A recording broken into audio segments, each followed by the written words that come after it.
योगिनी एकादशी की आप सभी को हार्दिक शुभकामनाएं। एकादशी का व्रत व्रतों में सर्वश्रेष्ठ है। एकादशी का व्रत हमें भगवान की सहज कृपा प्रदान करने में सक्षम है। एकादशी के व्रत में हमारे जाने अनजाने में किए गए सारे पाप कर्म खत्म हो जाते हैं। भगवान की अहेतुकी कृपा हमें प्राप्त होती है और भगवान की सहज कृपा पाना चाहते हैं तो हर साधक को, हर भक्त को यह एकादशी का व्रत अवश्य करना चाहिए। एकादशी का व्रत 3 दिनों का व्रत होता है। यह व्रत 10वीं के दिन से शुरू होता है। 10वें के दिन में हमें सात्विक आहार लेना चाहिए, साथ ही हमें एक समय पर भोजन लेना चाहिए। दूसरे दिन एकादशी का व्रत भगवान के समक्ष व्रत का संकल्प लेकर शुरू करें। व्रत के दिन हमें पूर्ण श्रद्धा, पूरी आस्था के साथ व्रत का पालन करना चाहिए। व्रत के पालन में हमें क्या करना चाहिए? भगवान का मंत्र जाप करना चाहिए, कीर्तन करना चाहिए, साथ ही भजन करना चाहिए। हो सके तो रात्रि में जागरण कर लें। और एकादशी का व्रत हमें 1000 यज्ञों के बराबर अकेले फल प्रदान करने में सक्षम होता है। तो हमें एकादशी का व्रत अवश्य करना चाहिए और सबको करना चाहिए।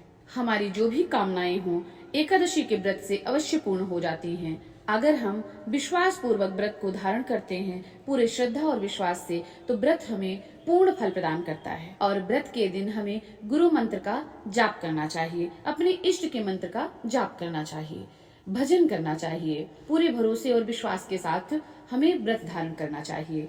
व्रत के समय हमें किसी भी प्रकार की निंदा चुगली से दूर रहना चाहिए। वैसे हमें अपने जीवन में निंदा और चुगली से हर समय दूर रहना चाहिए। और एकादशी के व्रत में तो इसकी महानता है भी कि एकादशी के दिन हमें निंदा और चुगली से दूर रहना ही है। और फिर तीसरे दिन हमें व्रत का पारण उचित समय पर करना चाहिए।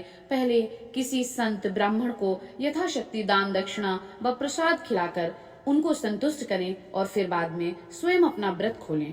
इस तरह से अगर हम एकादशी का व्रत करते हैं तो एकादशी मैया की कृपा से हमें पूर्ण फल प्राप्त होगा। और इस बार यह एकादशी का व्रत हमें 2 जुलाई 2024 को करना सही होगा, क्योंकि यह 2 जुलाई के दिन उदया तिथि में एकादशी का व्रत आ रहा है। तो 2 जुलाई को हमें एकादशी का व्रत करना है और 3 जुलाई को हमें पारण करना है। 3 जुलाई 2024 के दिन सुबह 5:28 से 7:10 तक कर लेना चाहिए। इस व्रत में आस्था और श्रद्धा की बड़ी जगह है, तो जितना हो सके हमें अपनी आस्था और श्रद्धा का निवेश करना है और भगवान की कृपा प्राप्त करना है। भगवान की कृपा चाहते हैं तो विशेष रूप से अपनी पूर्ण श्रद्धा और आस्था भगवान के चरणों में लगाइए, इस व्रत में लगाइए, मंत्र के जप में लगाइए और पूरा भरोसा करिए। भगवान ने स्वयं कहा है, मंत्र जाप मम दृढ़ विश्वासा। पूरे विश्वास के साथ में हमें मंत्र का जप करना है, भजन करना है, कीर्तन करना है। तो यह आषाढ़ मास कृष्ण पक्ष की योगिनी एकादशी की आप सभी को हार्दिक शुभकामनाएं। यह एकादशी आप सभी के ऊपर विशेष कृपा करे, सात्विक कामनाएं पूर्ण हो, भगवान की कृपा सबको बराबर प्राप्त हो। ओम हरि ओम।